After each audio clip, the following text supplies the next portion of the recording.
Calme-toi, détends-toi. Bien sûr que je vais traverser l'Atlantique cette année. Et il a cru que j'allais vraiment pas traverser l'Atlantique. Non, c'est juste le titre de la vidéo. Non, c'est le topic dont on va parler juste après. Détends-toi, respire un peu, je te retrouve après le générique. Allez, à de suite.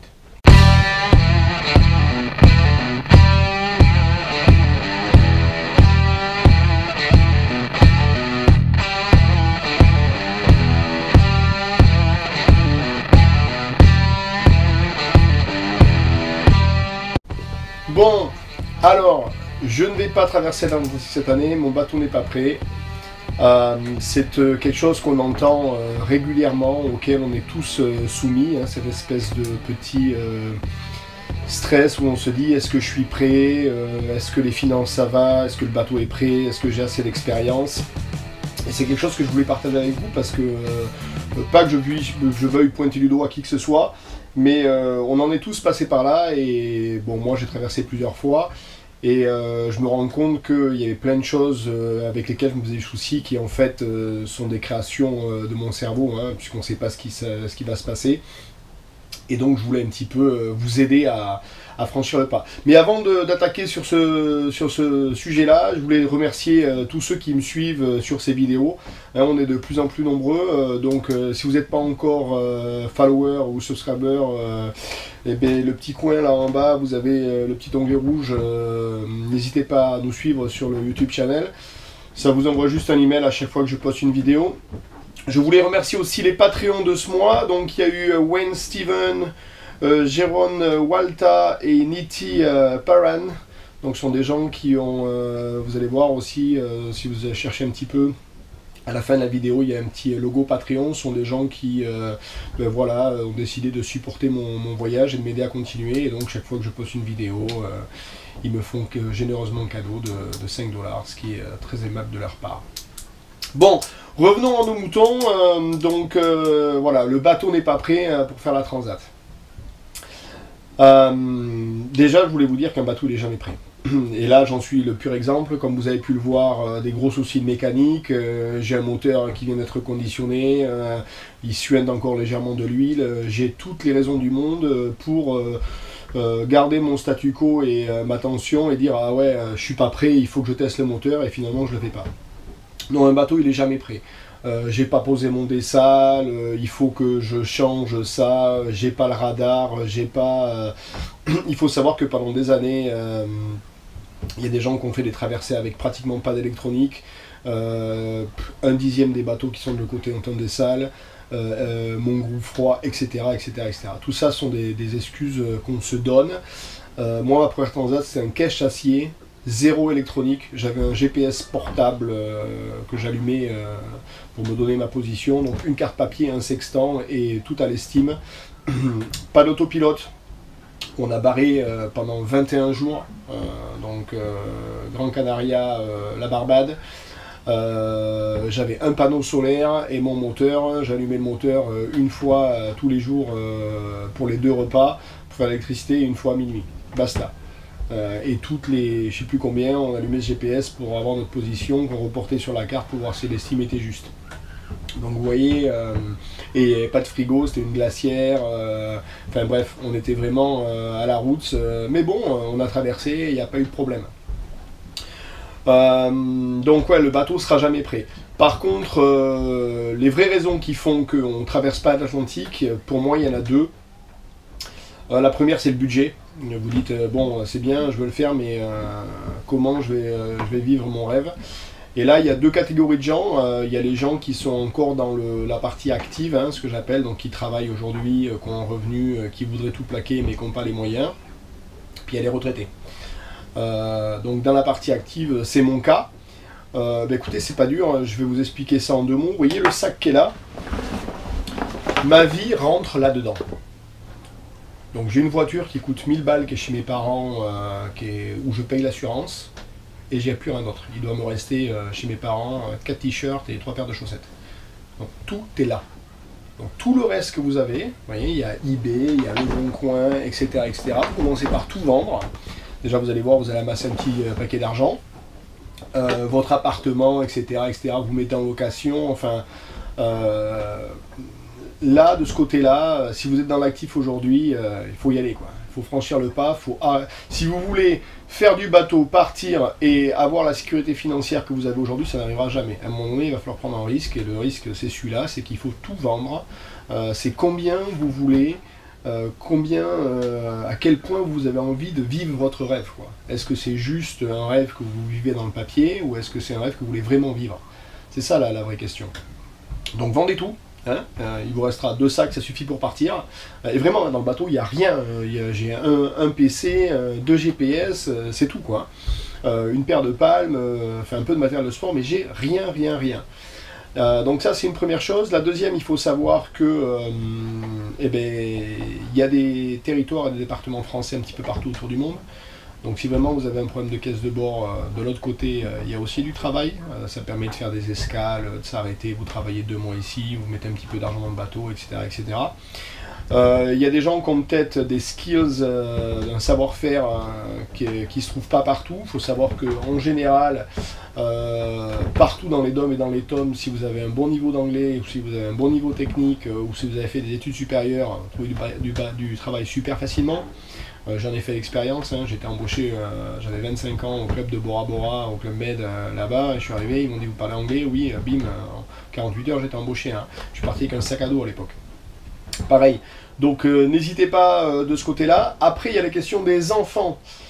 Alors je mettrai de côté les ados, parce que les ados ils ont besoin d'une structure sociale assez proche. Mais alors si vous avez des enfants en bas âge, peut-être pas très bas âge, mais en bas âge, ils vont être, il y a des blogs et des blogs de bateaux où les gens sont sur leur bateau, ils passent 4 heures à faire les cours du CNED et l'après-midi c'est détente. Les enfants sont les plus heureux du monde, ça leur ouvre une culture, ça leur ouvre des langues nouvelles.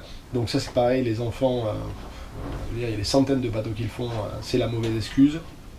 Donc vous voyez là-dessus, on n'est pas bien. Puis après il y a les retraités. Alors les retraités souvent, déjà ils ont un revenu. Donc si vous le faites pas, donc c'est toujours l'excuse, oui mais les petits enfants veulent nous voir, oui mais non, mais si vous le faites pas c'est parce que vous n'avez pas envie de le faire, quoi. Parce que là vous avez un revenu carrément. Donc si vous voulez le faire, ou vous voulez garder votre maison, etc., et vous êtes dans une structure familiale et vous voulez transmettre, ce que je comprends très bien, attention, hein, mais c'est votre priorité, ou votre priorité c'est de voyager, quoi. Et dans ce cas-là, vous dites à votre fils, à votre fille, bon ben voilà, la maison, est-ce que vous pouvez vous en occuper, on la met en location, et puis nous on se barre, quoi. Et puis il faut se barrer, quoi. Donc voilà, donc sur le versus de l'argent, je suis assez cash. Je dirais qu'il faut un matelas de sécurité. Chacun l'évalue à son propre niveau. Moi, il vient de partir avec le moteur, vous voyez. In fine, c'était je m'en suis sorti pour pas loin de 7 000 €. C'était mon matelas de sécurité. Celui-là il le faut, hein, entre 7 et 10 000, je pense qu'il faut un matelas, pouvoir mettre le bateau au sec, prendre un avion en urgence, si la famille a un problème. Donc voilà. Et après il y a les compétences. Donc la deuxième excuse qui est une vraie excuse, c'est pas le bateau est pas prêt, c'est est-ce que j'ai les compétences pour partir. Déjà un bateau qui est pas prêt, vous voyez, vous achetez un bateau comme le mien, quand vous avez navigué 3 mois avec, vous avez pratiquement levé tous les livres. Tous les soucis qu'il y a sur le bateau, vous les avez trouvés. Ça met 3-4 mois, la pompe qui marche pas, les toilettes, le truc, 3-4 mois. Si vous naviguez pendant 3-4 mois, vous savez, votre bateau il est prêt et vous aussi.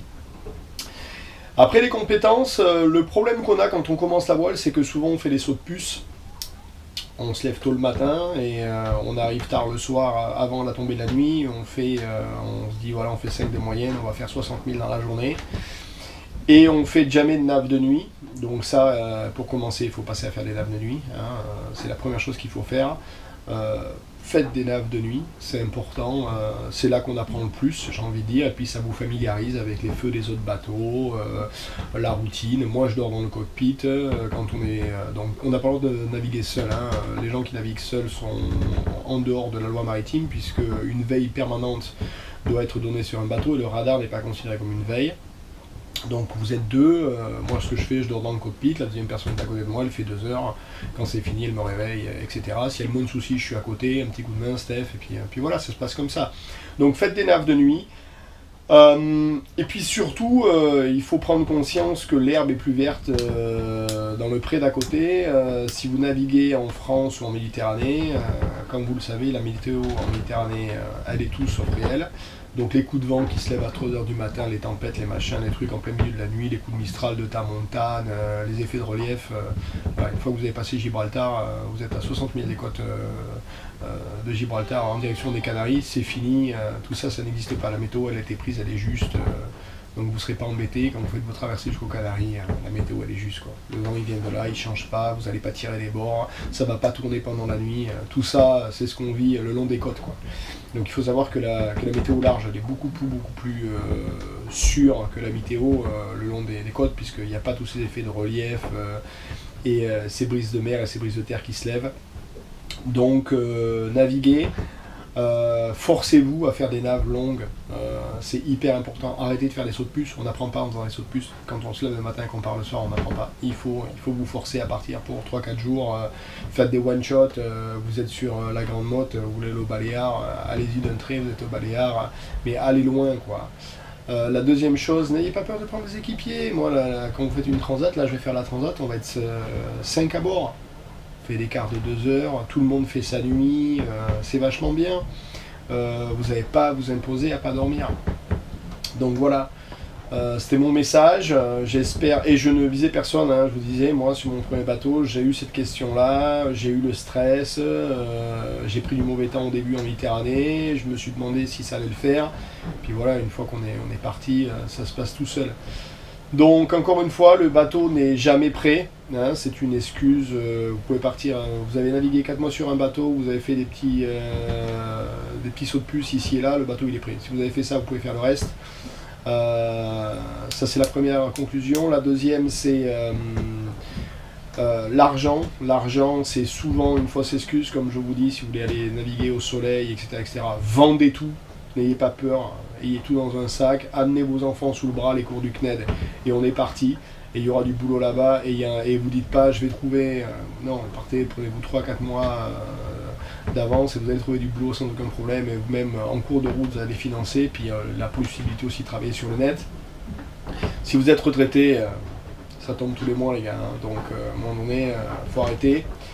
Et puis les compétences, voilà, il faut se bouger, on est tous passés par là, il faut vous forcer à naviguer, arrêter de faire des sauts de puce, et je vous dis, si vous faites ça pendant un petit moment, les compétences on les a. Donc pas d'excuses, on prépare la transat, on se retrouve de l'autre côté. Allez, merci encore à tous. Si cette vidéo vous a plu, mettez un pouce vers le haut. On ne se lance pas dans des commentaires, oui mais moi, parce que là chacun va le prendre pour soi. Je ne visais personne, on n'est pas le centre du monde. Moi aussi j'ai eu ces soucis-là, donc ne le prenez pas pour vous, mais posez-vous les bonnes questions. Si vous avez des commentaires, laissez-les quand même. N'hésitez pas à vous abonner au YouTube channel. Partagez les vidéos, mettez-vous sur notre Facebook, vous allez pouvoir nous suivre pendant la transat, le spot, je mets un point GPS toutes les 24 heures, donc vous saurez où on est, vous pourrez faire les moyennes, etc. Et puis devenez Patreon, ouais, ça c'est une petite idée de financement, le Patreon, les gens qui aiment bien ce que vous faites et qui trouvent qu'on peut remercier le fait qu'on fasse des vidéos éducatives et qu'on passe, voilà, on met 1 euro, 2 euros, 5 euros, bon là c'est en dollars, à chaque fois que je poste une vidéo ça va vous coûter 15 balles par mois grosso modo, mais si j'ai 15 ou 5 ou 100 personnes qui me laissent 15 balles par mois, et bien à un moment donné ça permet de remplir le frigo et de se payer du café quoi. Donc voilà, salut, ciao ciao, à très bientôt.